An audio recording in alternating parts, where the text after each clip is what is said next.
Show.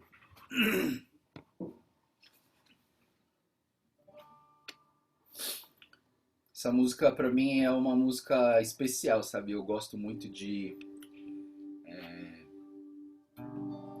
pensar nessa ideia de que a melhor coisa do mundo é estar perto de Deus, né? Essa música faz a gente lembrar de Marta e Maria, né? Marta é uma mulher que sempre só fazia coisas e trabalhava. E a Maria estava lá aos pés de Jesus, né? Mas Jesus falou assim, a Maria escolheu a melhor parte, né?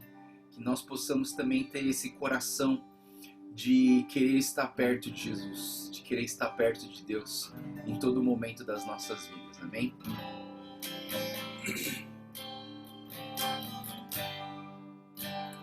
Perto quero estar,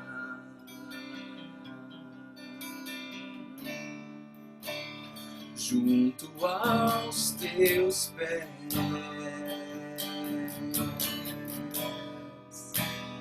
pois prazer maior não há que me render e te adorar.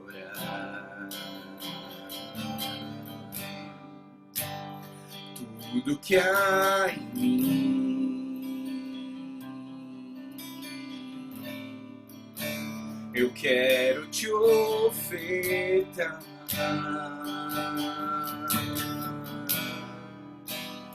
Mas ainda é pouco, eu sei, se comparado ao que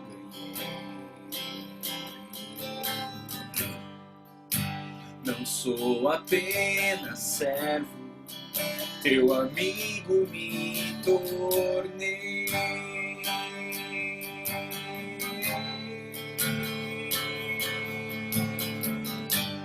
Te louvarei,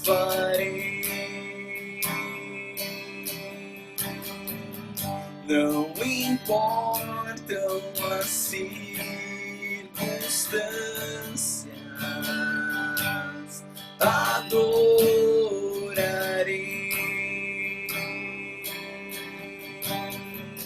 somente a ti, Jesus.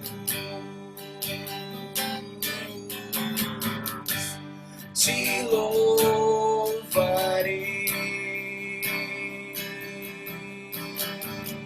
não importam as circunstâncias,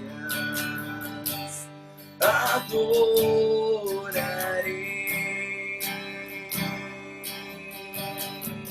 somente a ti, Jesus.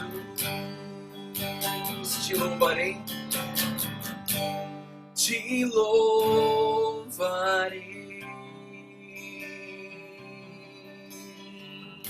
não importam as circunstâncias, adorarei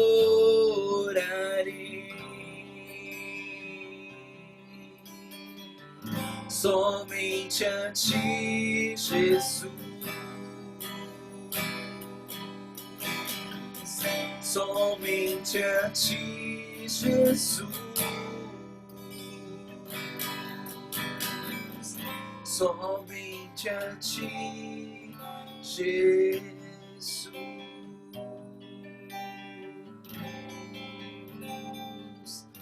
Senhor Deus, mais uma vez nós nos colocamos na tua presença e queremos ter esse coração e esse desejo, Deus, de estar perto de ti, estar aos teus pés, estar derramado na tua presença, Deus. Nos ensina a nos manter perto de ti em todo momento, Pai. Nos ensina a viver, Senhor, junto a ti, a viver um relacionamento de intimidade com o Senhor. Obrigado, Deus, porque o Senhor nos promete que nunca nos abandonará, que sempre estará conosco. E mais uma vez, Senhor, estudando a Tua palavra, que o Senhor fale aos nossos corações, que o Senhor nos guie, que o Senhor nos acrescente, que o Senhor nos fortaleça, que o Senhor nos faça crescer na Tua graça, no Teu amor, no Teu conhecimento e na Tua sabedoria, Pai. Te agradecemos, Deus, e te louvamos por tudo que o Senhor é, e que a nossa adoração seja sempre voltada a Ti, que nós adoremos somente a Ti e mais nada e mais ninguém. Te louvamos, Pai, te agradecemos, tudo isso em nome do Senhor Jesus. Amém.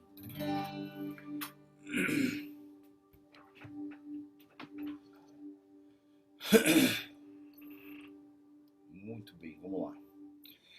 Eu vou dar a introdução de Isaías para vocês. Eu sei que a gente já está no capítulo 10, 11, 12, mas eu vou dar a introdução do Isaías para vocês, que eu acho muito importante. Aliás, Isaías vai ser um livro fantástico, pessoal. Se você se dedicar a Isaías, eu vou trazer umas curiosidades aqui que você vai achar assim fantástico, Isaías. Bom, vamos lá. O nome Isaías significa o Senhor é a salvação. O nome de Isaías, no seu significado, ele é muito parecido com o nome de Josué, né? com o nome de Jesus, que tem a ver com essa ideia da salvação, né? Isaías, vou dar alguns comentários gerais. Primeiro, Isaías, ele é mencionado no Novo Testamento 65 vezes. O nome Isaías é mencionado 20 vezes no Novo Testamento, ou seja, existe um livro, se eu não me engano, acho que é do Philip Yancey, que chamava A Bíblia que Jesus lia. Ou seja, quando Jesus se refere à palavra de Deus, ele usava textos do Velho Testamento. E Jesus usava muito textos de Isaías, porque Isaías é um livro profético, né? E vai começar aqui, a gente está começando aqui em Isaías, os livros proféticos, né? E de todos os livros proféticos, acho que o mais importante e o mais rico é o livro de Isaías, né? Então a gente precisa entender que Isaías, ele viveu num período ali, quando a gente estudou Samuel, Reis, Crônicas, ele viveu num período de 4 reis. Do rei Uzias, lembrando que Uzias é aquele que em algumas bíblias era chamado de Azarias, né? Então tinha 2 nomes o camarada, né? Uzias e Azarias. Jotão, Acás e Ezequias. Então Isaías, ele viveu nesse período ele pegou 4 reis, né? Nesse período. Então foi entre o ano de 739 até o ano de 686. Lembrando que os anos do Velho Testamento são decrescivos, né? Então, assim, é do maior para o menor. Então foi do ano 739 até o 686. Isaías sabia, isso aqui é muito interessante, Isaías sabia que o seu ministério seria cheio de ameaças e as suas exortações seriam infrutíferas. Mesmo porque, se você olhar para esses 4 reis, Uzias, Jotão e Acás, esses 3 foram reis que foram reprovados por Deus, porque eles não seguiram muito bem o caminho do Senhor. Então, quando você tinha reis que não seguiam o caminho do Senhor, quem seguia o caminho do Senhor era perseguido, né? Então, assim, Isaías, ele sabia que ele não ia ser muito bem quisto nas suas palavras, né? O Isaías também, ele é contemporâneo de 2 outros profetas, que é Oséias e Miqueias.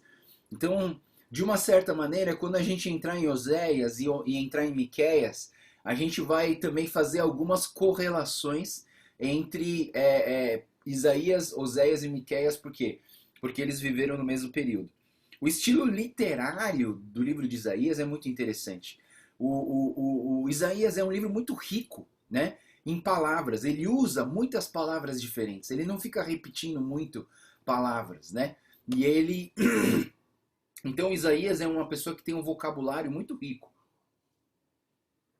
Então ele é versátil nas expressões e ele faz ilustrações muito boas. As ilustrações de Isaías são muito boas. E o Isaías também, ele escreveu a biografia do Ezequias, né, que foi um rei fantástico, um rei muito bom, que temeu ao Senhor, que confiou no Senhor. E tradicionalmente, pessoal, tradicionalmente, teologicamente falando, Isaías foi um camarada que morreu perseguido por causa da palavra de Deus, porque ele seguia o Senhor. Ele é um daqueles em Hebreus 11, sabe, em Hebreus 11, quando fala que algumas pessoas foram cerradas ao meio? Então, alguns estudos teológicos dizem que o Isaías foi um desses, que foi cerrado ao meio por conta de querer viver o evangelho, ou o evangelho não, que de querer viver essa devoção, esse temor a Deus, né?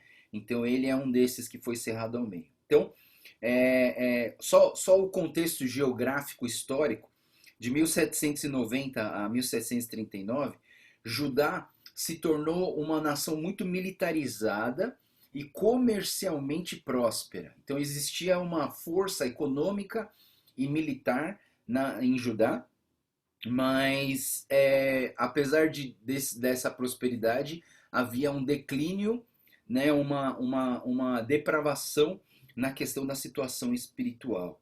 Então o rei Uzias, ele foi aquele cara que quis queimar incenso. Ele queria ser como um sacerdote, mas ele não foi chamado para ser sacerdote. Então, na verdade, você não podia estar na função de alguém que já existia, né? Então isso foi um grande erro de Uzias. Jotão foi o seu filho que seguiu as mesmas coisas, e o Acás também foi uma pessoa que Deus reprovou por ter entrado por caminhos errados. Temas históricos e teológicos que a gente vai falar aqui em Isaías. Interessante que Isaías, Deus deu para Isaías essa palavra de prevenir sobre o cativeiro da Babilônia. Então, assim, Isaías era um camarada, por isso que ele era malquisto na sociedade, porque ele sempre falava, pessoal, se você continuar assim, você vai viver o cativeiro na Babilônia. E todo mundo falava, que isso, não precisa disso não, imagina, não fala essas besteiras, né? Então, assim, às vezes quando alguém está te alertando, é bom você ouvir, né? Porque eu penso o seguinte, pessoal, se o povo ouvisse Isaías, eles não iam para o cativeiro. Porque Deus estava alertando, não é verdade? Deus, ele não é um Deus que criou robôs. Deus criou pessoas que têm a livre escolha. Vocês têm a livre escolha. Mas se você não quer ouvir, o problema é seu, né? Deus Deus está chamando, Deus está se esticando para você, mas você precisa estender a sua mão para ele também, né? Se eu não me engano, foi a Alice que colocou essa semana passada, aquela pintura de Michelangelo, em que Deus está com a mão esticada e o Adão está com a mão assim relaxada, né? Deus, ele está se esticando para você. Deus quer te abençoar, Deus quer cuidar de você. Mas essa última parte, que é só estender o dedo para Deus, é só esticar a falange do dedo para Deus, você não faz. Ou é preguiça, ou você fala, ah não, isso é besteira, ah não, estudar a Bíblia não é tão importante assim, eu vou esperar até domingo para ouvir a pregação do pastor, né? Para que estudar a Bíblia se tem um monte de YouTube bom, sabe? Então eu entendo o seguinte, que às vezes a gente precisa entender, Deus faz a parte dele, mas nós precisamos fazer a nossa parte também, né? Então, eu creio que os alertas de Isaías poderiam ter prevenido o povo de Israel e de Judá contra o cativeiro, mas eles não ouviram. Muitas profecias de Isaías já se cumpriram no tempo dele mesmo, tá, pessoal? Então, não vamos fazer muita especulação com as profecias de Isaías, porque muitas delas já aconteceram, né? Então, assim, aquela história de especular sobre coisas que estão acontecendo, achando que é coisa do futuro, sabe? Lembra, eu não sei se eu falei para vocês daquela chuva de gafanhotos que deu no Chile, na Argentina, sei lá onde era. Aí o pessoal começou, nossa, os gafanhotos estão chegando em São Paulo, né? Pior que gafanhoto chegou em São Paulo, político roubando dinheiro de campanha de Covid-19, pessoal. Isso é pior que gafanhoto. Preferia os gafanhotos da Argentina do que os políticos de São Paulo. Preferia, sabe? Porque é complicado isso, pessoal, né? Então, assim, muitas das profecias de Isaías, saiba disso, muitas das profecias já aconteceram ali no tempo de Isaías mesmo, tá?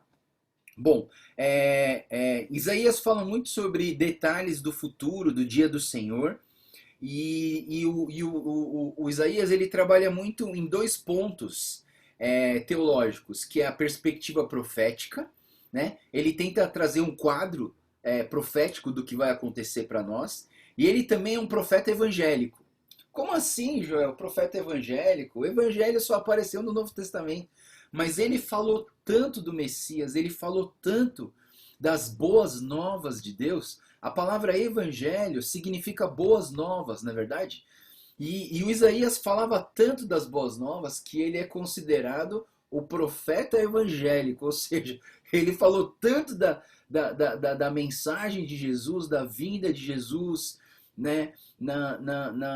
Quantas passagens a gente vê a profecia da crucificação de Jesus, da morte de Jesus, da pessoa da salvação de Jesus, né? Então ele é considerado um profeta evangélico, principalmente nos 27 últimos capítulos de Isaías, tá?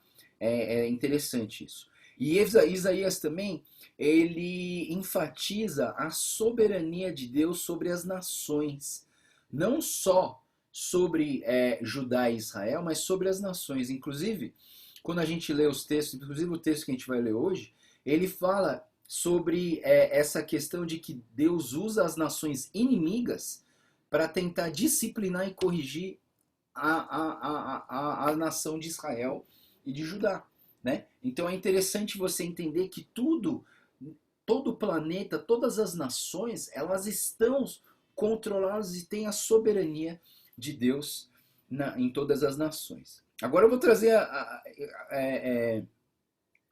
umas curiosidades, né? Se você estiver anotando, isso aqui é muito importante. Isaías, ele é dividido em dois blocos. Existem dois grandes blocos no livro de Isaías. Isaías tem 66 capítulos, e os dois grandes blocos do capítulo 1 até o capítulo 39, do 1 até o 39, e o outro bloco seria do 40 até o 66. Do 1 até o 39, de certa maneira, o Isaías está advertindo Judá e Israel sobre a invasão da Síria. Então ele está advertindo sobre a invasão da Síria, e um tema desse bloco de 1 a 39 é o castigo de Deus, o castigo de Judá, né? Que eles vão sofrer esse castigo de Judá. O segundo bloco, que é do 40 até o 66, é o encorajamento do retorno do cativeiro.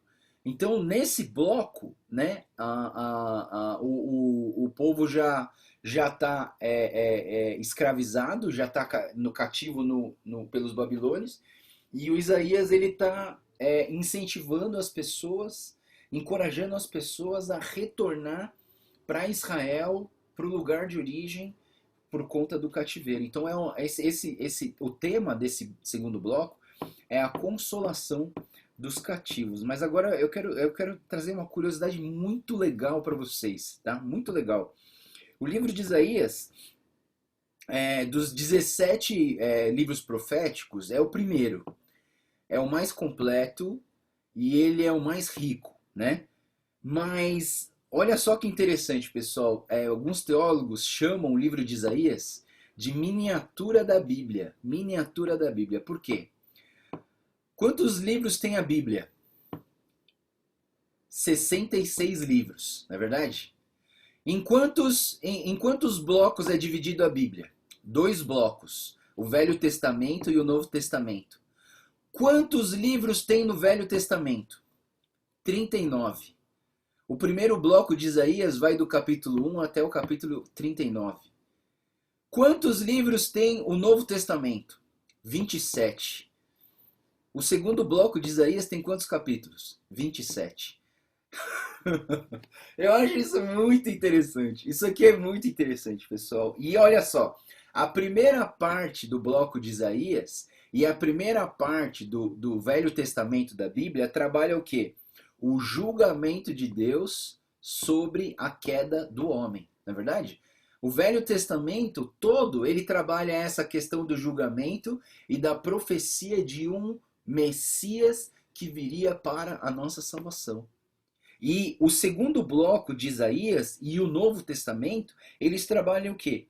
A misericórdia e a salvação de Deus quanto ao cativeiro do povo de Deus na Babilônia. Olha que interessante, pessoal. Isso é fantástico. Isso dá até arrepio, pessoal. Isso aqui. Quando eu vejo isso aqui, me dá até arrepio, pessoal. É interessantíssimo isso, né? Então, Isaías, ele, por alguns teólogos, é considerado a miniatura da Bíblia, porque 66 capítulos, 39 no primeiro bloco e 27 no segundo bloco. O primeiro bloco trabalha o julgamento e o castigo por conta da desobediência, e o segundo bloco trabalha a misericórdia e a salvação, e todo o livro de Isaías proclama a vinda do Messias e do Salvador aqui na Terra. Isso dá arrepio, pessoal. Isso aqui é um negócio fantástico, né? Eu lembro que quando eu estudei na teologia, no mestrado, o livro de Isaías, foi um negócio assim, de arrepiar, assim, é incrível. E aí eu me arrepiei mais ainda, sabe por quê, pessoal? Porque quando eu fui para Israel, eu vi o manuscrito de Qumran, o manuscrito mais antigo já encontrado inteiro na história da humanidade em Israel, o livro de Isaías, e o livro de Isaías traduzido para a nossa língua portuguesa quase não tem alteração. Quase não tem alteração. O livro mais fiel, que menos houve alteração em palavras, foi o livro de Isaías, né? Eu lembro do meu professor Luiz Saião falando sobre isso com a gente no Museu de Israel, olhando para o livro, pro pergaminho, era um pergaminho de pele de bicho, né? Escrito em hebraico, e ele leu um trecho de Isaías, que estava ali no museu, e aí ele transliterou do hebraico para o português e leu em português exatamente como está escrito nos manuscritos de Israel enquanto a Isaías.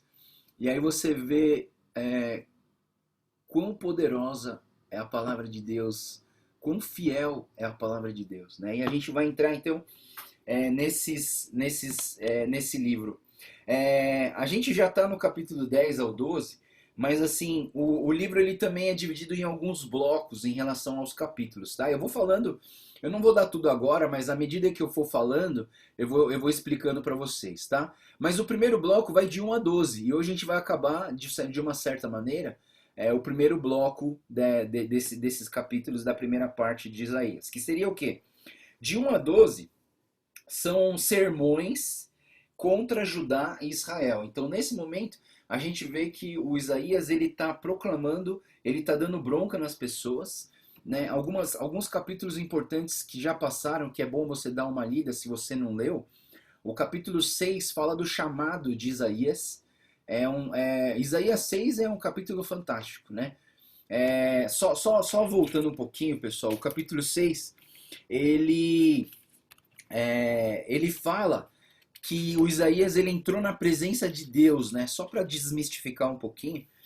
E ele fala assim que eu vi o Senhor assentado num trono alto e exaltado, e a aba da sua veste encheu o templo, e acima dele estavam serafins, cada um deles tinha 6 asas, com as duas cobriam o rosto, com 2 cobriam os pés, e com 2 voavam, e proclamavam uns aos outros: Santo, Santo, Santo é o Senhor dos Exércitos, né? Então, essa imagem que que Isaías 6 tá proclamando aqui, pessoal, não é que Isaías foi para o céu, né? Foi arrebatado pro céu e viu tudo isso. Sabe onde ele estava? Ele estava dentro do templo, lá no Santo dos Santos. Lembra quando a gente estudou o templo? Em cima da arca tinha dois anjos com as asas voltadas para o centro, e essas asas cobriam seus rostos. E eles tinham um desenho, né, de outros 2 anjos que ficavam atrás com as asas abertas e outros com as asas fechadas. Quando ele fala que a aba das suas vestes enchia o templo, é o véu que separava o Santo dos Santos do lugar santo, né? Então, assim, assim, se você for pensar, aonde que Isaías está entrando no chamado que Deus chamou ele? Ele está entrando no templo, no Santo dos Santos e no lugar santo. E ele está entrando, ele atravessou o véu, ele entrou no Santíssimo Lugar, no Santo dos Santos. Ele estava diante da arca, que é o que? A presença do próprio Deus. E ali ele declara a sua impureza, ele declara que ele tem lábios impuros. E aí diz que um anjo do Senhor vem com uma brasa viva e purifica a boca dele. Por quê? Porque ele não poderia proferir as profecias do Senhor se o lábio dele não estivesse purificado. Então nós precisamos purificar pedir para Deus purificar as nossas vidas. Nós precisamos clamar a Deus para que essa brasa venha purificar os nossos corações. Aí o outro capítulo que eu acho que, assim, que eu gosto demais também, mas assim, que eu acho que é importante, é o capítulo 9. O capítulo 9, ele vai falar sobre a vinda e o nascimento do príncipe da paz. É um texto que a gente sempre usa no Natal, né? E o texto que fala que, versículo 6, 9 e 6, porque um menino nos nasceu, um filho nos foi dado, e o governo está sobre os seus ombros, ele será chamado Maravilhoso, Conselheiro, Deus Poderoso, Pai Eterno, Príncipe da Paz, né? Então, assim, esse aqui é a profecia de Jesus Cristo. Jesus foi proclamado que ele vinha, por quê? Porque a ira do Senhor estava sobre Israel. Então, o capítulo 9, ele vai trazer para a gente essa visão panorâmica de como Deus está irado, mas ao mesmo tempo que Deus está irado, o braço dele está estendido para nós. Nós vamos entrar no capítulo 10 agora, mas olha comigo o último versículo do capítulo 9, antes de começar o 10. O último capítulo do versículo 9, 21, na segunda parte, ele diz o quê? Apesar disso tudo, a ira divina não se desviou, a sua mão continua erguida, né? Então, assim, aí a gente vai entrar no capítulo de hoje, tá? O capítulo 10. O capítulo 10, ele é a continuação da ideia do capítulo 9, né? Então, o capítulo 9 termina falando que a mão de Deus está estendida por nós. Aí nós vamos ver, de 1 a 4, a gente vê que olha para a ira do Senhor em relação às pessoas que se desviaram dele. Ai daqueles, capítulo 10, versículo 1, tá? Ai daqueles que fazem leis injustas, que escrevem decretos opressores, para privar os pobres dos seus direitos, da justiça, os oprimidos do seu povo, fazendo das viúvas sua presa, roubando os órfãos, que farão vocês no dia do castigo, quando destruirão, vier de um lugar distante, atrás de vocês correrão em busca de ajuda, onde deixarão todas as suas riquezas, nada poderão fazer, a não ser esconder-se entre os prisioneiros ou cair entre os mortos. Apesar disso tudo, mais uma vez, apesar disso tudo, a ira divina não se desviou e a sua mão continua erguida. Né? Então a gente vê que Deus, ele fica irado, ele fica com muita raiva das pessoas que criam leis opressivas e que pensam só na sua riqueza, que pensam só na sua pessoa. Isso é o que, pessoal? Egoísmo e orgulho. Na verdade, Deus detesta egoísmo e orgulho. Sabe, você pensar só no seu bem-estar, pensar só nos seus benefícios e não pensar nos benefícios das pessoas que são marginalizadas ou que são mais vulneráveis, né? O versículo 2, ele fala sobre pobres, aflitos, viúvas e órfãos, né? Eu já falei isso aqui para a nossa igreja, né? Nós precisamos nos preocupar com as viúvas, com os órfãos, né? Eu gostei muito nesse final de semana, se eu não me engano, alguém pegou uma das nossas, eu chamo de jovens órfãos, né? Alguns, eles têm pais, mas eles estão aqui em São Paulo trabalhando ou estudando, então os pais estão longe, né? Mas assim, alguém sempre vai lá e chama eles para almoçar em casa, na casa deles, para viajar, para passear. E esse final de semana uma família pegou uma dessas jovens e levou para a praia, né? Olha que gostoso, né? Você poder ter esse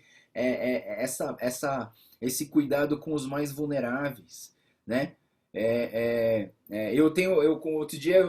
Outro dia, acho que uns 2 anos, um ano atrás, eu estava conversando com algumas viúvas e eu percebi que as viúvas elas sentem muita solidão. Chega um momento na casa delas que elas começam a ligar todas as televisões, todo o rádio, deixa todas as luzes ligadas. Não tem ninguém em casa, só tem ela, mas ela deixa tudo ligado, assim, para não se sentir só. Sabe, pessoal? Puxa, como é importante a gente mandar uma mensagem, fazer uma ligação, conversar com essas pessoas, né? E demonstrar amor e carinho por elas. E Deus ama isso, porque se Deus não gosta daqueles que não fazem isso, Deus gosta daqueles que fazem isso, né? Então a mão de Deus está estendida para nós. E aí do versículo 5 até o 34, a gente tem um bloco aqui, que seria até o final do capítulo 10, e a gente tem um bloco que fala sobre essa profecia contra a Síria, né? A Síria era um povo que estava tomando, nessa época, estava tomando muita força e era um povo muito obstinado. Era um povo muito arrogante no sentido de que eles queriam dominar tudo, né? E essa arrogância era algo que Deus não gostava, mas ao mesmo tempo a gente vê que a Síria, apesar de ser o povo inimigo de Israel, foi usada por Deus para tentar disciplinar Israel e fazer Israel voltar para o caminho do Senhor. Olha só o versículo 5, diz: Ai dos assírios, a vara do meu furor, cujas mãos está o bastão da minha ira. Ou seja, olha só, a Síria está sendo usada como aquele cetro de autoridade. Lembra do livro de Esther? O livro de Esther, aquele rei, ele tinha um cetro. E aquele cetro era a representatividade da autoridade de um castigo. Aquele cetro determinava se você ia morrer ou se você ia viver. E Deus está falando assim que os assírios, como uma vara e um cetro nas mãos dele, se tornava a expressão da ira de Deus, né? E eu vejo, sabe, pessoal, eu não sei quanto a vocês, mas assim, quando eu preciso disciplinar minhas filhas, eu disciplino com severidade, né? E eu disciplino com severidade porque eu amo, não é porque eu sou mal, não. É porque eu amo. E eu entendo, assim, que se você não ensinar agora, quando é pequeno, quando é grande não vai aprender. Então, assim, é melhor ensinar quando é pequeno, né? Então, assim, eu entendo isso, né? Que a gente precisa entender que tudo está no controle das mãos de Deus, né? Então, esse bloco, ele fala isso. Vamos lá para o versículo 6. Eu os envio contra a nação ímpia, contra um povo que me enfurece, para saqueá-lo e arrancar-lhes os bens, para pisoteá-lo com lama das ruas. Mas não é não é o que eles pretendem, não é o que eles têm planejado. Antes, seu propósito é destruir e dar fim a muitas nações. Nossos comandantes não são como todos os reis. Eles perguntam: acaso não aconteceu a Calno o mesmo Carmesins? Ramate não é como Arpade, Samaria como Damasco? Assim como esses reinos idólatras foram conquistados por minha mão e reinos cujas imagens eram mais numerosas do que Jerusalém e de Samaria, eu tratarei Jerusalém e as suas imagens como tratei Samaria, os seus ídolos. Então a gente está vendo o quê? Mais uma vez, a gente vê que Deus ele está usando o povo da Síria para ir contra Israel, porque Jerusalém está tendo idolatrias. Deus, ele não gosta, pessoal. Uma coisa que Deus assim abomina e detesta é quando você encontra um outro Deus na sua vida que não seja ele. E aí eu vou trazer uma reflexãozinha para vocês, tá, pessoal? Porque às vezes a própria igreja pode se tornar um Deus para você. Então eu quero que você tome cuidado com isso, porque às vezes a gente fala, não, mas é a escola dominical de Deus, é a equipe de louvor de Deus. O que eu já vi de instrumentista da equipe de louvor se desviar do caminho do Senhor, porque Ele idolatrou a música, idolatrou a sua aparição no palco, idolatrou a sua voz. Nossa, como minha voz é linda, eu acho que eu devia gravar um CD. Idolatrou a sua liderança. Ah, não, eu sou o melhor líder de todo, então eu quero sair dessa igreja porque aqui o campo é muito pequeno, eu quero um campo maior. Você entende, pessoal? Mesmo dentro da própria igreja você pode criar ídolos. E nós precisamos tomar cuidado com isso, porque uma coisa que Deus detesta é que você crie ídolos, é que você se desvie da adoração do único e verdadeiro Deus, que é Ele, né? Então, assim, se você começar a fazer isso, sabe o que vai acontecer? Vai vir inimigos que vão ser usados por Deus para poder tentar fazer você voltar para o caminho dele. Você entende? Eu não sei se você já parou para pensar. Judas foi usado por Deus? Judas traiu Jesus. Judas deu um beijo em Jesus de traição. Judas, assim, muitas vezes a gente olha Judas e fala assim, nossa, se eu pudesse eu ia encontrar com ele e ia bater em Judas. Mas assim, pensa comigo, pessoal. Se Judas não tivesse traído Jesus, Jesus não teria sido crucificado. Então, o próprio Judas foi um instrumento de Deus, assim, na sua repugnância e na sua traição, no seu orgulho, no seu egoísmo, em pegar 30 moedas de prata para ele se beneficiar de alguma coisa. Mas aquela atitude errada, mesmo aquela atitude errada, foi usada para que a obra de Deus e a missão de Deus fosse completa aqui na Terra. Para quê? Para salvar as nossas almas. Então, nós precisamos... Por isso que eu falei ontem, né? Acho que foi ontem na pregação. Eu falei assim, que quando você encontra com Jesus, a sua perspectiva sobre o mal e o pecado muda. Não é que o pecado e o mal desaparecem da sua vida. Não, mas a minha percepção e a minha perspectiva em relação ao mal e ao pecado muda. Porque antes o pecado, tanto faz, se eu pequei, se não pequei, tanto faz, mas agora com Jesus, quando eu peco, eu fico mal. Eu fico pesaroso, me pesa quando eu peco. E eu preciso pedir perdão. Enquanto eu não pedir perdão, eu não me sinto livre, os meus ossos se envelhecem por causa do meu pecado. Então mudou a minha perspectiva de pecado. E o mal também. O mal, às vezes, quando você não tinha Jesus, o mal era o quê? O mal é a consequência daqueles que, sabe, você errou, então você vai tomar um castigo e ponto final. Ou o mal é porque Deus não gosta de mim, porque Deus não me ama, e por isso que ele deixa acontecer essas coisas ruins comigo, por isso que eu sofro, por isso que eu passo por dificuldade. Depois que você conhece a Jesus e depois que você estuda a palavra, você enxerga o mal com uma outra perspectiva. O mal, muitas vezes, é o quê? É uma oportunidade para eu crescer. O mal é o quê? É uma disciplina para eu voltar para os caminhos do Senhor. O mal é o quê? O sofrimento é o quê?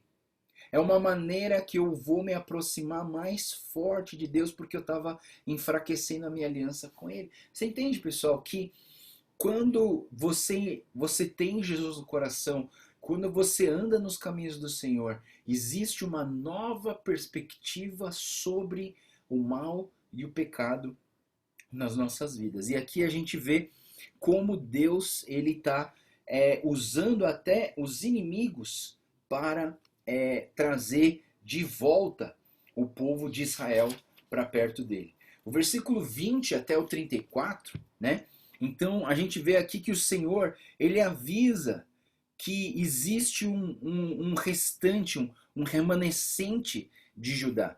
Versículo 20 ele diz assim: naquele dia, o remanescente de Israel, os sobreviventes da descendência de Jacó, já não confiarão naquele que os feriu, antes confiarão no Senhor, no Santo de Israel, com toda a fidelidade. Uma coisa muito interessante de Isaías, pessoal, é que Isaías, ele dá uma bronca, mas logo em seguida ele já traz uma palavra de esperança, não é verdade? Se você lê Isaías, você vai ver. Tem umas palavras bem duras, mas no meio dessas palavras duras, ele vem com uma palavra de esperança. O que eu entendo com isso? Eu entendo que muitas vezes nós precisamos ser disciplinados, sim, nós precisamos. Mas você também não pode só deixar uma palavra de repreensão. Você tem que trazer uma palavra de esperança. Sabe, pessoal, às vezes a gente dá bronca errado. A gente vai corrigir alguém. Você tá errado! Tudo que você tá fazendo vai dar errado! Você vai se dar mal com isso! E vai embora. Só que você não terminou a sua conversa. Porque você falou do castigo, você falou do mal, mas você não trouxe a mensagem da esperança. Isso que eu acho bonito em Isaías. Isaías, ao mesmo tempo que ele fala assim, ó, você vai ser castigado, o machado vai cair sobre a sua cabeça, você vai sofrer toda perseguição, o inimigo vai roubar os seus bens. Mas pensa comigo, existe um remanescente de Judá. Existe um povo que vai confiar no Senhor, um povo que vai andar nos caminhos do Senhor, que vai ser protegido e vai receber a bênção. Você entende, pessoal? Que não adianta a gente dar bronca se a gente não traz também esperança. Não é verdade? E aí, assim, eu tava falando com a Débora, assim, uma percepção da Lili, que ela deu um curso de aconselhamento para algumas pessoas da nossa igreja, e a Lili teve essa percepção de nós como igreja da vila. Nós somos muito bons em acolher, nós somos muito bons em fazer as pessoas se sentirem em casa, mas nós temos uma dificuldade, sabe qual?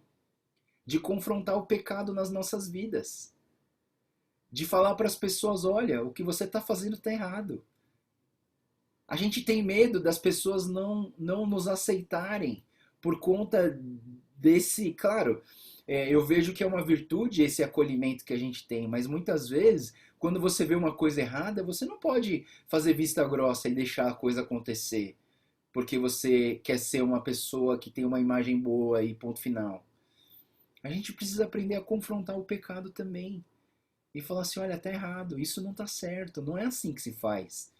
Mas também você não pode só dar bronca. Você não pode só chegar para a pessoa, oh, canta direito aí que você está fazendo tudo errado e vai embora, né? Então assim, tudo bem, canta direito, canta com mais alegria, faz alguma coisa, para de fazer isso. Quantas vezes eu já peguei chiclete na boca de gente que está cantando no louvor? Eu falo assim, me dá o chiclete aqui. Aí ele cospe na minha mão, eu vou lá jogar fora.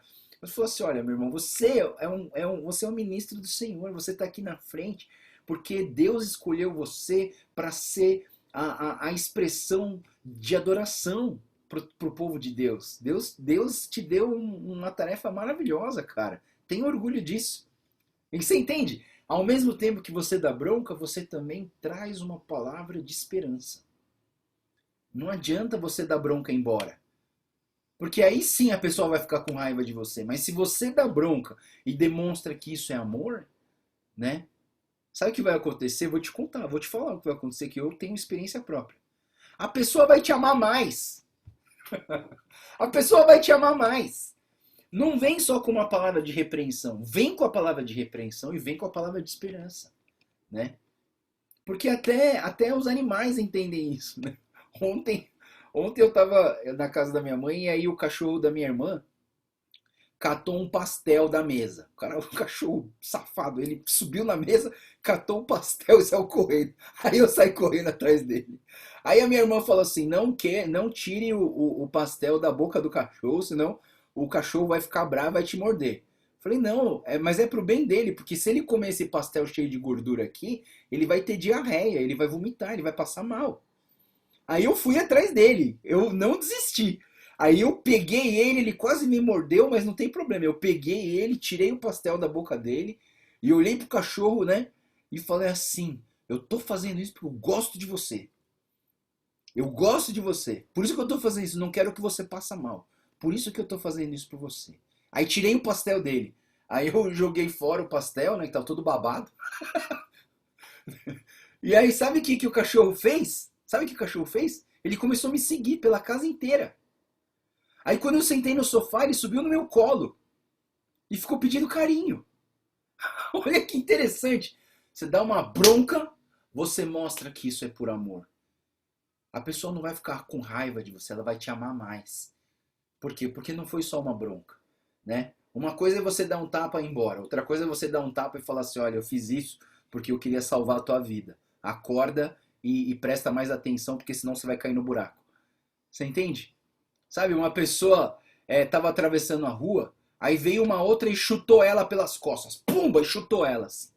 Aí o cara levantou da rua, levantou da calçada e falou assim: Ei, por que você me chutou? Você é louco? Eu falei assim: Eu te chutei porque aquele caminhão ali ia pegar você. E se eu não tivesse te chutado, você ia estar morto ali. Você ia estar debaixo do caminhão. Aí o cara fala assim: Puxa, obrigado. Quer ser meu amigo?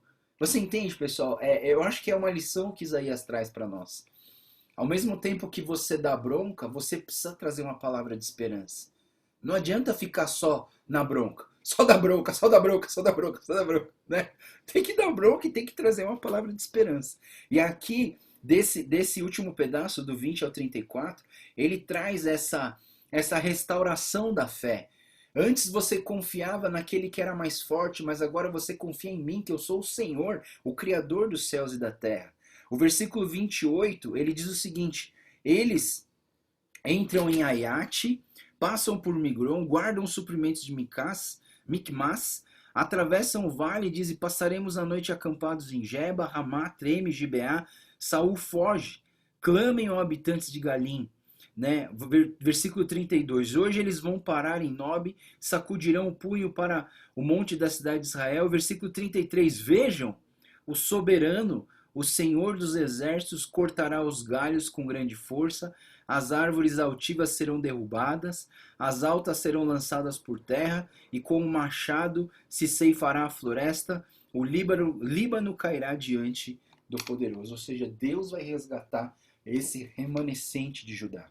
Isso é muito importante a gente entender, né? Então, ao mesmo tempo que existe uma palavra pesada de disciplina, existe uma palavra de esperança. E aí o capítulo 11, ele vai trabalhar muito essa questão do reinado pacífico do rebanho de Jessé, né? E esse começo até o versículo 3, olha só, ele diz assim: Um ramo surgirá do tronco de Jessé. Quem era Jessé, pessoal? Alguém lembra quem era Jessé? Jessé era o pai de Davi, não é verdade? Que ramo que é o de Jessé? O ramo que brota de Jessé. Quem é? Davi. A gente está falando aqui do rei Davi, do reino davídico. E lembra que Deus fez essa promessa para Davi? O seu reino permanecerá para sempre. E quem é o descendente de Davi, a raiz de Davi? Quem é? O próprio Jesus Cristo. O próprio Jesus Cristo, ele é a raiz de Davi, ele é o leão da tribo de Judá. Ele veio desse remanescente, o ramo de Jessé, o filho de Davi, a descendência de Davi, o rei davídico que vai reinar eternamente. E ele diz aqui que das suas raízes brotará um renovo, né? O Espírito do Senhor repousará sobre ele, o Espírito que dá sabedoria e entendimento, o Espírito que traz conselho e poder, o Espírito que dá conhecimento, o temor do Senhor, e ele se inspirará no temor do Senhor e não julgará pela aparência, e nem decidirá com base no que ouviu, mas com retidão julgará os necessitados. Olha só, pessoal, o Isaías ele está falando que esse Espírito do Senhor vai vir através de Jesus Cristo, do Messias da raiz de Jessé. E a gente está ouvindo aqui, pessoal, isso aqui, pelo comentário de Lutero, ele considera uma reflexão bíblica conceitual da trindade de Deus. O Filho virá, o Espírito operará e o conhecimento será embasado nesse povo, ou seja, Deus Pai, Deus Filho, Deus Espírito Santo agindo de uma forma completa para trazer um povo, para pegar esse remanescente, pessoal. Por isso que eu entendo, sabe, que a igreja de Jesus, nossa igreja, é um remanescente. É um pedaço pequeno, na verdade. Puxa, nós somos tão pequenos em comparação ao mundo, em comparação à cidade de São Paulo, em comparação a tantas pessoas, mas é um remanescente que Deus tem guardado, que Deus tem trazido o Espírito dele para repousar sobre essas pessoas. Deus quer trazer essa beleza da graça dele nas nossas vidas para que nós possamos ser esse renovo, né? Aliás, tinha um retiro, né? Não sei se aqui alguém participou aqui, eu sei que a tia Elisa participou, de um retiro chamado Renovo. Eles faziam uma igreja chamada Igreja Mosaico, eles faziam o Retiro do Renovo, que era um retiro onde eles faziam o quê? Eles iam fazer de novo brotar a presença de Deus na vida das pessoas, né? E aí esses retiros deram muitos frutos, por quê? Porque esses retiros traziam para as pessoas que elas eram importantes e que no meio da disciplina existia uma esperança. E que a esperança é o Senhor Jesus Cristo. E por isso que nós precisamos pensar num renovo. É por isso que a nossa fé e as misericórdias do Senhor se renovam a cada manhã, a cada dia. Isso é muito importante para nós. E aí o versículo 3 ele fala sobre temor, ele fala sobre justiça, ele fala sobre retidão. No versículo 6 a 8 é muito interessante, pessoal. Vamos ler o 6 a 8, que ele é meio esquisito, mas ele é interessante. 6 a 8 diz assim: o lobo viverá com o cordeiro, o leopardo deitará com o bode, o bezerro, o leão, o novilho gordo pastarão juntos, uma criança os guiará, a vaca se alimentará com o urso, seus filhotes deitarão juntos, o leão comerá palha como o boi, e a criança brincará perto do esconderijo da cobra, a criança colocará a mão no ninho da víbora. Ninguém fará nenhum mal e nem destruirá coisa alguma. É interessante, né, pessoal? Eu acho engraçado, algumas pessoas usam esse texto para falar que no céu vai ter animais, né? E que os animais vão estar lá. O leão vai estar junto com o cordeiro, o lobo vai estar tudo junto com o bode, né? Mas não é isso que a gente estuda quando a gente faz a hermenêutica desse texto. Esse texto está falando o seguinte, pessoal, que quando as pessoas são preenchidas e transbordantes do Espírito, aquele Espírito lá, o Espírito do Senhor que repousa sobre ele, que dá sabedoria e entendimento, que traz conselho e poder, que traz conhecimento e temor no Senhor, quando esse Espírito enche os nossos corações, o que acontece? Os nossos instintos animais e carnais passam a enfraquecer para que o Espírito do Senhor tome conta de nós. É por isso que a igreja não é a mesma coisa que uma empresa e uma multinacional. Porque lá na multinacional, tá um querendo comer o outro para pegar a vaga maior, para ganhar mais, para ficar mais próspero. Um pisa no outro, um engana o outro, um mente sobre o outro, para quê? Para ganhar mais, para ficar mais rico, para ter uma posição melhor, para ser promovido para um cargo maior. E eu acho, assim, claro que tem algumas características que são parecidas com a igreja, mas a grande diferença da igreja para uma empresa é essa. Aqui na igreja, a gente não fica pisando nas pessoas para ter um cargo de liderança.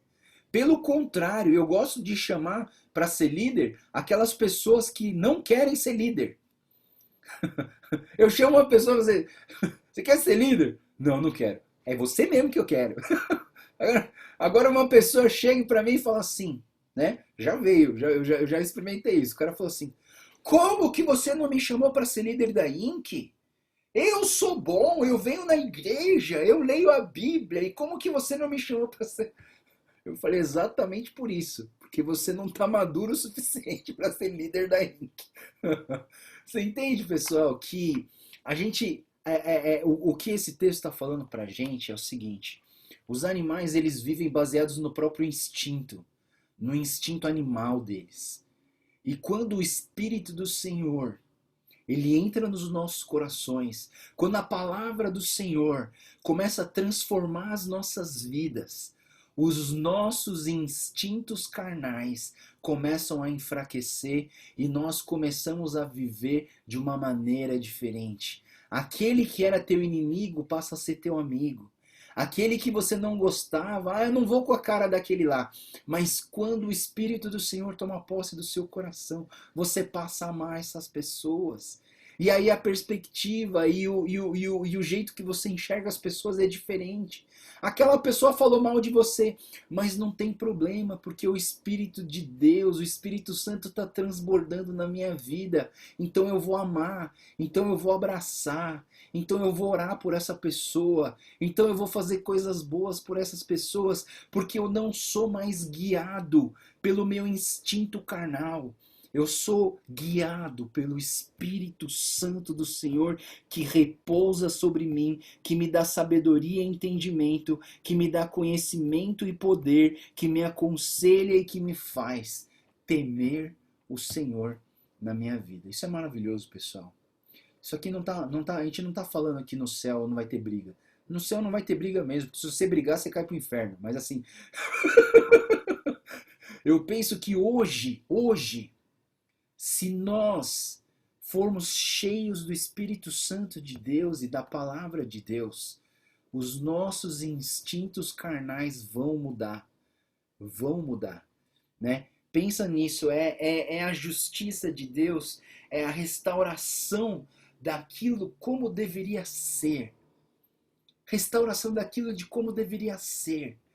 Pessoal, e Deus quer restaurar relacionamentos, Deus quer restaurar relacionamentos quebrados. E se você deixar o Espírito Santo encher a tua vida, transbordar na sua vida, eu quero ver as coisas mudarem. Eu quero ver o leão andar com o cordeiro, o lobo andar com o bode. Eu quero ver uma criança botar a mão na víbora, na serpente e não ser mordida. Por quê? Porque quando o Espírito do Senhor está presente, ele muda os nossos instintos, ele muda a nossa forma de pensar. Isso é maravilhoso. Versículo 9, então ele fala sobre um tal do Santo Monte, né? Ele fala assim, em todo o meu santo monte, pois a terra se encherá do conhecimento do Senhor, como as águas cobrem o mar. Ou seja, de uma certa forma, toda essa presença de Deus, ela vai ser cheia do Senhor. Versículo 10, naquele dia as nações buscarão a raiz de Jessé, que será como uma bandeira para todos os povos, e no seu lugar de descanso será glorioso. Naquele dia o Senhor estenderá o braço pela segunda vez para reivindicar o remanescente do seu povo, que foi deixado na Síria, no Egito, em Patros, na Etiópia, em Elão, em Sinear, em Ramate e nas ilhas do mar. Ele erguerá uma bandeira para as nações a fim de reunir os exilados de Israel e ajuntará o povo disperso de Judá desde os quatro cantos da terra. Queridos, vai haver um dia onde todos aqueles que pertencem ao Senhor se unirão a Ele. E esse eu entendo que é o que a Bíblia chama de arrebatamento. A Bíblia chama de a junção de todos os povos, de todo Israel, para que nós juntos, e nós vamos para um lugar celestial, nós vamos para um lugar completamente restaurado, renovado, redimido, e lá nós vamos viver todos juntos. Lá não vai ter a nação da Austrália, a nação lá longe do Japão, a nação lá longe dos Estados Unidos. Todos nós seremos um.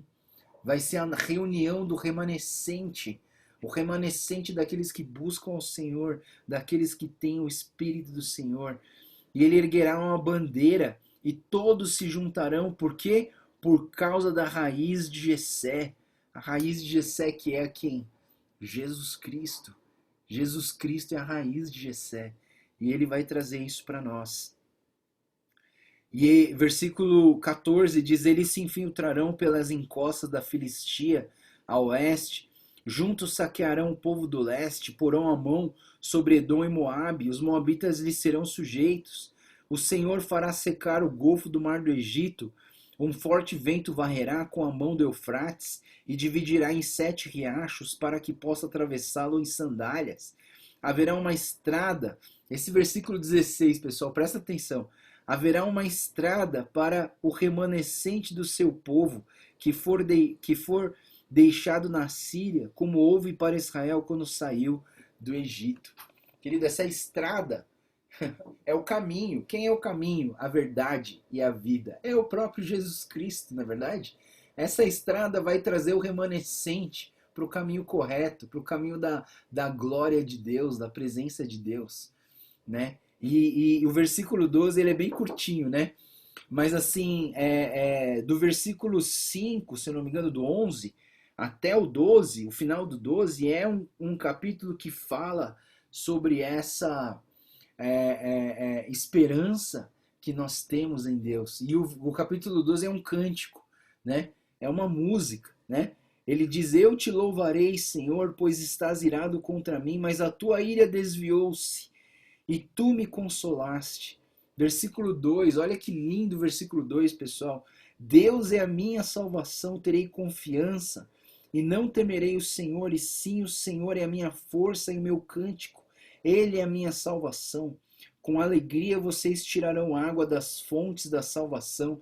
Naquele dia vocês dirão: louvem o Senhor, invoquem o teu nome, anunciem entre as nações os seus feitos e façam-nas saber que o seu nome é exaltado. Cantem louvores ao Senhor, pois ele tem feito coisas gloriosas. Sejam elas conhecidas em todo o mundo. Gritem bem alto e cantem de alegria, habitantes de Sião, pois grande é o Santo de Israel por meio de vocês. Amém. E esse canto, sabe, esse canto de declaração da salvação, pessoal, é o mesmo canto que Moisés cantou quando eles saíram do Egito. É o mesmo canto que Miriam cantou quando eles atravessaram o Mar Vermelho. É o mesmo canto que eles cantaram quando Esdras reconstruiu os muros. É o mesmo canto que Esdras cantou quando reconstruíram o templo pela segunda vez. Pessoal, é o canto de uma história de salvação. Eu queria trazer uma coisa teológica para vocês, né? A hermenêutica é o estudo da interpretação da palavra de Deus, né? Então, quando a gente estuda a hermenêutica na teologia, a hermenêutica é esse estudo da interpretação do que a Bíblia fala nas línguas originais, no hebraico, no aramaico, no grego, né? E esse estudo, todo teólogo precisa estudar a hermenêutica. E o melhor livro de hermenêutica que eu já li, né? Eu devo ter lido, não muitos, uns 3 livros de hermenêutica, mas assim, o melhor livro ele se chama A Espiral Hermenêutica. A espiral é aquela que nem uma mola, né? Ela não fica no mesmo lugar, porque senão ia ser um círculo. A espiral é uma mola. Ela vai fazendo assim, né? E esse autor ele diz o seguinte, que a Bíblia, a interpretação bíblica, ela é uma espiral, porque ela repete algumas histórias. Se você for pensar a salvação da Arca de Noé, a libertação do povo de Israel do Egito, a libertação do povo de Israel do cativeiro babilônico, a salvação em Jesus Cristo. Você entende que existe a história ela é cíclica, porque as coisas elas vão aparecer de novo para nós, para que nós possamos entender de verdade. Quando uma coisa se repete várias vezes, é para que você coloque isso na sua cabeça, porque isso é importante. Quando eu repito muitas vezes uma coisa, é porque você precisa prestar atenção. Quando a gente está estudando uma coisa e essa palavra aparece várias vezes, você precisa prestar atenção, porque isso é uma mensagem para a tua vida, é algo importante para a tua vida. Estava conversando aqui antes de começar esse estudo, a tia Keiko pegou Provérbios e começou a ver em todo lugar que aparecia a palavra sabedoria, e tantas vezes aparece a palavra sabedoria, temer ao Senhor, e quando você olha isso, o que significa? Significa que é algo importante para a tua vida. Não é um pleonasmo vicioso, né? A gente chama de pleonasmo vicioso quando a gramática portuguesa diz assim: eu subi a subida, né? Claro que você subiu a subida, porque a subida é uma subida, então você só vai subir a subida, né? Mas assim, por que na Bíblia o pleonasmo ele é algo que trata de algo importante e de algo que precisa ser diariamente revisto nas suas vidas. É a questão da obediência, né? Ontem eu tentei fazer uma piadinha que não deu certo, lá ninguém riu, né?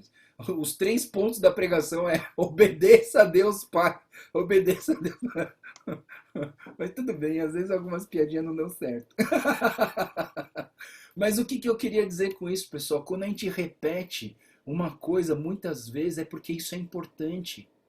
É porque isso é importante, né? Então, dentro dessa espiral da interpretação da Bíblia, você vai falar assim, pô, mas de novo vai falar sobre salvação?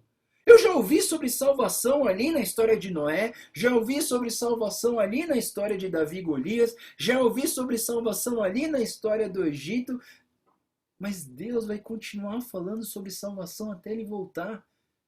Por quê? Porque ele quer que você seja salvo. Ele quer que você proclame essa salvação. Eu penso assim, a gente vai cansar de tanto ouvir isso, mas de tanto ouvir que isso vai fazer parte das nossas vidas. Eu gosto de ouvir um pregador que eu descobri esses dias há pouco, né? Você olha o vídeo quando ele está pregando, ele fala, vamos abrir a Bíblia em Colossenses capítulo 2, de 13 a 16. Aí ele começa, todo mundo abre, e a tendência das pessoas é ler na sua própria Bíblia, né? Só que quando você olha o camarada, ele não tá lendo a Bíblia, ele tá olhando para as pessoas lendo, porque ele decorou aquilo ali. Aí alguém perguntou para ele assim, por que você não lê na tua Bíblia? Ele falou assim, porque eu estudei tanto, eu repeti tantas vezes essa leitura, mas tantas vezes que essa palavra faz parte de mim. Puxa, pessoal, eu queria não precisar mais ler a Bíblia para que a palavra de Deus fizesse parte de mim. Ah, mas eu já li várias vezes o Evangelho de João. Lê mais uma vez. Ah, mas eu já li o livro de Provérbios. Lê mais uma vez. Por quê? Porque até que a palavra faça parte de você. Né? E eu vejo isso. Então, a repetição na Bíblia não é algo cansativo e chato, mas a repetição na Bíblia é para a gente fazer parte daquilo ali, para que a palavra de Deus faça parte de nós, para que nós possamos experimentar essa graça de Deus e viver a palavra de Deus até que ela seja uma conosco. Lembrando que no Evangelho de João, no capítulo 1, a palavra diz o quê? Quem é a palavra? Quem é o verbo? É Jesus Cristo. Eu sou a palavra da vida, o verbo vivo que desceu do céu. E quando a gente vive e se mergulha nessa palavra, e essa palavra faz parte de nós, né? Então, assim, que você possa buscar Deus com todo o seu coração e que Deus possa transformar a sua vida cada dia mais e que essa palavra seja real e viva para você todos os dias. Amém? Muito bem, pessoal. Falei bastante hoje, também tinha a introdução do livro de Isaías, né? Alguém tem alguma pergunta? Eu sei que, ó, deixa eu só, antes de você fazer pergunta, tem um monte de coisa aqui que são detalhes que era da época e que Deus falou para Isaías e nem Isaías sabia o que significava, né? Então, assim, muitas profecias têm detalhes aqui que nem eu vou saber explicar para você, mas alguns detalhes a gente precisa estudar na interpretação, palavra por palavra, lá nos estudos da interpretação, tá? Mas assim, eu estou tentando trazer mais um contexto geral e uma mensagem geral do texto de Isaías, tá bom? Mas se você tiver alguma, por favor, se você tiver dúvida, abra seu microfone e pergunte.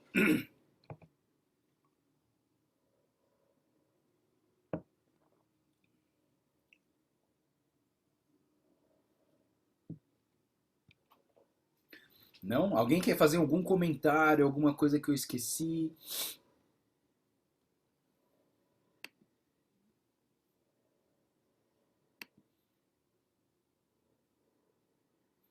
Ok, então vamos lá. Vamos orar e vamos preparar o almoço, né? Pessoal, acho que o pessoal, quando eu fiquei em silêncio, eu pensei, acho que eles estão com fome, eu falei demais. Vamos orar então. Senhor Deus, muito obrigado, Pai, por recomeçar as devocionais aqui juntos. Eu estava com saudade, Deus, de poder ver todo mundo aqui, ver essa fome, essa sede da Tua palavra. E obrigado, Deus, porque o Senhor é um Deus maravilhoso. A Tua palavra, quando a gente entra nela, quando a gente estuda ela, ela é tão rica. E Deus, obrigado, Pai, por poder estar entrando nesse estudo de Isaías, um livro tão importante para nós. E eu oro, Deus, para que durante essa jornada, nessas devocionais com o livro de Isaías, que ele possa, esse estudo possa trazer algo bastante importante nas nossas vidas e que nós possamos realmente entender a profecia evangélica, a proclamação do Messias, e entender o coração do Senhor através desse livro tão importante para nós. Pai, obrigado, Deus. Eu oro, Senhor, para que o Senhor abençoe a semana de cada um aqui, que o Senhor renove as forças de cada um aqui, Deus, e que nós possamos ter uma semana de vitória no Senhor e uma semana baseada na Tua palavra e confiando no Senhor. E como diz esse texto, Pai, que o Teu Espírito, que esse Espírito que repousa sobre nós, que nos dá sabedoria, conhecimento e temor, que esse Espírito nos encha o nosso coração a ponto de extinguir o nosso instinto carnal, e que o Teu Espírito Santo nos guie, assim como diz em Gálatas 2:20, vivo não mais eu, mas Cristo vive em mim, e o viver que hoje vivo, vivo pela fé no Senhor, em Cristo Jesus. Deus, vive em nós, que as pessoas, quando olhem para cada um de nós, vejam o Teu Espírito, o Teu bom perfume sendo exalado em nossas vidas. Te agradecemos e Te louvamos. Entregamos a nossa vida e essa semana nas Tuas mãos, para Teu louvor e para Tua glória. Oramos tudo isso em nome do Senhor Jesus. Amém. Obrigado, pessoal. Foi muito bom ver vocês de novo, tá? Eu achei que não ia entrar ninguém hoje, ia entrar só umas 3 pessoas. Vocês entraram, fiquei feliz, né? Que a gente possa continuar essa caminhada aí de estudar a palavra, de mergulhar na palavra de Deus, amém? Deus abençoe, pessoal. Tenha um bom dia aí, a gente se vê na quarta, então amanhã continua a leitura. Eu vou só mandar a introdução, a partir do capítulo 13 começa um outro tema, um outro bloco. Eu só vou colocar lá na igreja para vocês poderem ter essa noção do tema, e na quarta-feira a gente volta a estudar Isaías, tá bom? Deus abençoe, pessoal. Tenha um ótimo dia e foi bom com vocês, viu? Deus abençoe. Tchau, tchau.